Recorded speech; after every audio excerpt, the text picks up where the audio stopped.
to Priya's Corner. இன்னைக்கு நம்ம ஒரு நான்வெஜ் ஐட்டம் பார்க்க போறோம். இது ரொம்ப காமனான விஷயம் தான். ஆனா வந்து எல்லாரும் செய்யறது எப்படின்னு தெரியாம செய்யாம இருக்கிற ஒரு விஷயம். வீட்ல இது ரொம்ப காமனா செய்யலாம். SURA புட்டு. SURA மீன் இருக்கு இல்லையா, நான் இன்கிரீடியன்ட்ஸ்ல காமிக்கிறேன். இது வேக வச்ச SURA, நான் வேக வைக்காத SURAவையும் காமிக்கிறேன். இந்த SURA ஆக்சுவலா செம குட்டி குட்டியா இருக்கு. இது ஆப்போசிட் சைஸ் ஆஃப் SURA. இல்லைன்னா SURA வந்து வில் பி வெரி பிக், ரொம்ப பெருசாக தான் வரும் இந்த ஃபிஷ் வெரைட்டி. இன்னைக்கு சின்ன ஃபிஷ் கிடச்சிது, அதனால் நான் இதை இப்போது SURA புட்டு எப்படி செய்கிறதுன்னு இதில் பண்ணி காமிக்க போகிறோம். யூஸ்வலாக இது நல்ல பெருசாக முத்தின மீனாக தான் இருக்கணும். முத்தின மீனாக இருந்தால் தான் நல்லா வரும் ஃபிஷ் புர்ஜி. ஷார்க் இல்லை SURA புட்டு, இது ஆல்மோஸ்ட் ஒரு எக் புர்ஜி மாதிரி தான் இருக்கும். எப்படி செய்கிறதுன்னு பார்ப்போம். எக்ஸாக்ட் மெத்தடு, அதுக்கான இன்க்ரீடியன்ட்ஸ் எல்லாம் பார்த்துட்டு செஞ்சு பார்ப்போம் வாங்க. ஸோ SURA புட்டு செய்கிறதுக்கு ஃபஸ்ட்டு எண்ணெய், ஃபைன்லி சாப்ட் பச்சை மிளகா, சில்லிஸ், கொத்தமல்லி, கருவேப்பிலை, finally soft ginger and garlic. இது எல்லாமே சிட்டிக்க அளவு தான். உப்பு, மஞ்சத்தூள், மிளகாத்தூள், ஆனியன்ஸ் 2 ஃபைன்லி சாப் பண்ணிக்கணும். Main ingredient SURA fish. இந்த SURA பார்த்தீங்கன்னா ரொம்ப சின்னதாக இருந்துச்சு, ஆனால் யூஸ்வலாக நல்ல பெருசாக இருக்கும். மீனே ரொம்ப பெரிய சைஸில் இருக்கும். ஜஸ்ட் பீசஸ் கிடைக்கும். அந்த பீசஸ் கிடச்சிதுன்னா அதை வேக வச்சு அதை உரிச்சு அதை ட்ரெயின் பண்ணி எடுக்கணும். அந்த ப்ராசஸை ஒரு தனி வீடியோவில் போடுறோம். ஏன்னா வந்து சிலருக்கு வந்து அந்த ப்ராசஸ் தான் தெரியாது எப்படி பண்ணுறது அப்படின்றது. இந்த குட்டி மீனில் அதை காமிச்சும் பிரயோஜனம் இல்லை. அதனால் நான் ஒரு பெரிய மீனில் செய்யும்போது அந்த இதை எப்படி வேக வச்சு எடுத்து ட்ரெயின் பண்ணணும் அப்படிங்கிறத காமிக்கிறேன். நீங்கள் எப்படி வாங்கி வரலாம், அதை பீசஸாக வாங்கி வரலாமா, இல்லை எப்படி க்ளீன் பண்ணலாம், எல்லாமே காமிக்கிறோம் அந்த வீடியோ. இந்த மீனும் கன்சிஸ்டன்சி பார்த்துக்கோங்க, செக் பண்ணிக்கோங்க. இது வந்து கொஞ்சம் நல்லா ஹார்டாக, அதாவது முத்துனதாக இருந்தால் தான் புர்ஜிக்கு நல்லா இருக்கும். இந்த SURA புட்டு இப்படி உதுத்து விடுறதுக்கு நல்லா வரும். ஃபர்ஸ்ட் ஸ்டெப், SURA புட்டு செய்யறதுக்கு SURAவை வேக வைக்கணும். SURA இதை நல்லா இப்போ வாஷ் பண்ணி இதை இப்போ வேக வச்சு எடுத்துக்கலாம். மஞ்சத்தூள் போட்டு வேக வச்சு ட்ரெயின் பண்ணி வச்ச SURA. இது ஒரு சிட்டிக்கை மஞ்சத்தூள், ஒரு 1/2 டீஸ்பூன் மிளகாத்தூள், 1/2 டீஸ்பூன் சால்ட் சேர்த்து நல்லா பெசரி வைக்கணும். SURA புட்டு செய்யறதுக்கு தாளிக்க ஆரம்பிக்கலாம். இஞ்சி நல்லா குருவாக நறுக்குனது, ஃபைன்லி சாப்டு ஜிஞ்சர்,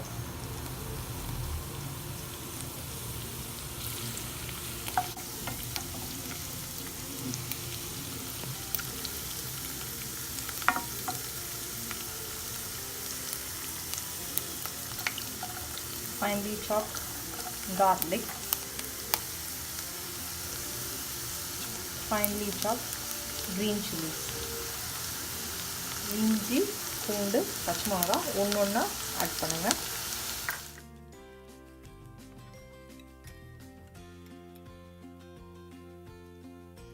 இப்போ வெங்காயம் ஃபைன்லி சாப் பண்ணுது.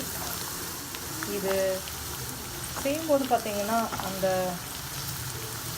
SURA மீனை இந்த மாதிரி வேக வச்சு இதை புரிஞ்சு எடுத்து வைக்கிறது மட்டும்தான் பெரிய வேலையே. மற்றபடி இது ஜஸ்ட் ஒரு எக் புர்ஜி, அதாவது முட்டை பொரியல் செய்கிற மெத்தடு தான்.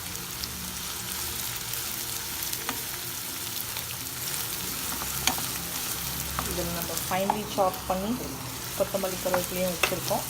இது கொஞ்சம் பாதியாக யூஸ் பண்ணுவோம். கொஞ்சம் வதக்கும்போது கொஞ்சம் ஃபைனலாகவும் யூஸ் பண்ணுவோம். இது நல்லா வதங்கட்டும். இந்த வெங்காயத்தில் இருக்கிற, ஆனியன்ஸில் இருக்கிற ஈரம் வந்து இதில் வராத மாதிரி ஓரளவுக்கு நல்லா வதங்கணும். ஸோ ப்ரௌனிஷ் டின்ட்டுக்கு வரட்டும், அது வரைக்கும் விட்டுடலாம். திருப்பிக்கலாம். இந்த கொத்தமல்லி கருவேப்பிலை ஆட் பண்ணுங்கள். ஒரு 1/4 டீஸ்பூன் உப்பு ஆட் பண்ணிக்கோங்க. ஸோ இப்போ 1/4 டீஸ்பூன் மஞ்சத்தூள் ஆட் பண்ணிக்கோங்க. வெந்து மேரினேட் பண்ண SURAவையும் ஆட் பண்ணுங்கள்.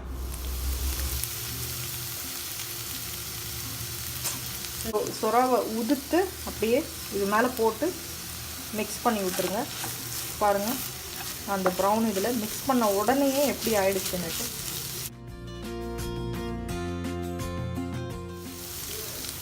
இவ்வளோதான், ஆல்மோஸ்ட் ஃபினிஷ் ஆகிடுச்சு. ஆல்ரெடி பாயில் ஆகி அதை வந்து கொஞ்சோண்டு ஒரு பிஞ்ச் மஞ்சத்தூளும் ஒரு 1/2 டீஸ்பூன் மிளகாத்தூள்லையும் பெசரி வச்சுருந்ததுனால அதை ஜஸ்ட் இந்த வதங்கின அனியன்ஸ், கொத்தமல்லி, கருவேப்பிலை ஆட் பண்ண உடனே இதையும் ஆட் பண்ணணும்.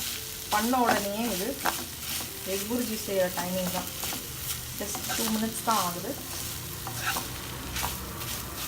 மிக்ஸ் ஆகுது பாருங்கள். நம்ம யூஸ்வலாக அந்த உருளைக்கிழங்கு புட்டுக்கு உருளைக்கிழங்கை உதிர்த்து போடுற மாதிரி தான் இதில் இந்த சுறாவை உதிர்த்து போடணும். ஸ்க்ராம்பிள் பண்ணி போடுற மாதிரி. ஸோ முட்டை பொரியல் மாதிரியே தான் இந்த மெத்தட். வெறும் அந்த ஃபிஷ் வேக வச்சு எடுத்து அதை புழிஞ்சு எடுத்து லைட்டாக பெசரி வைக்கிறது தான் எக்ஸ்ட்ரா ஜாபே. மற்றபடி ஜஸ்ட் எக் புர்ஜி ப்ரொசீஜர் தான். ஆனால் step by step and all the ingredients போட்டு பண்ணால் நல்லா வருது. இது ஃபைனலாக பார்த்தீங்கன்னா கோகோனட் ஸ்க்ரேப், அதாவது தேங்காய் திருவல் கூட மேலே போடலாம். அது அவங்களோட டேஸ்ட்டை பொறுத்திருக்கு. அது ஆப்ஷனல். ஆனால் ட்ரெடிஷ்னல் மெத்தட் இப்படி தான் செய்யணும். அவ்வளவுதான், சுறா புட்டு ரெடி. ரொம்ப ஈஸி ஆக்சுவலாக, எக்ஸப்ட் அந்த வேக வச்சு அதை பெசரி எடுக்கிறதுக்கு தெரிஞ்சிருச்சுன்னா இது ரொம்ப ஈஸி.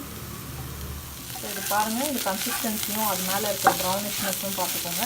இது நாங்கள் கம்மியாக பண்ணுறதுனால வீடியோ பண்ணுறதுக்கும் ஈஸியாக இருக்கணுன்றதுக்காக கம்மியாக பண்ணியிருக்கோம். ஸோ டைமும் கன்சம்ஷன் கம்மியாக இருக்குது பாருங்கள். இதுவே இன்னும் கொஞ்சம் ஜாஸ்தின்னா 5 to 10 மினிட்ஸ் உங்களுக்கு இந்த ஸ்டேஜ் வர்றதுக்கு ஆகிடும். இது ரொம்ப ஜஸ்ட் ஒரு 100 கிராம்ஸ் to 200 கிராம்ஸ் தான் இருந்தது. அதை போட்டதுனால அது டக்குன்னு ரெடி ஆகிடுச்சு. வீடியோ பண்ணுறதுக்கும் ஈஸியாக இருந்துச்சு. யூஸ்வலாக நம்ம நல்லா 1/2 kg 1 kg அந்த மாதிரி ஃபிஷ் வாங்கி அதை வேக வச்சு அதை புழிஞ்சு எடுத்து அதை பண்ணும்போது அந்த ப்ராசஸ் வந்து கொஞ்சம் இதுதான். அதே மாதிரி இந்த வறுக்கும் போதும் கொஞ்சம் நேரம் டைம் எடுக்கும். ஹாட் சுறா puttu, fish bhurji, fish scrambled ready.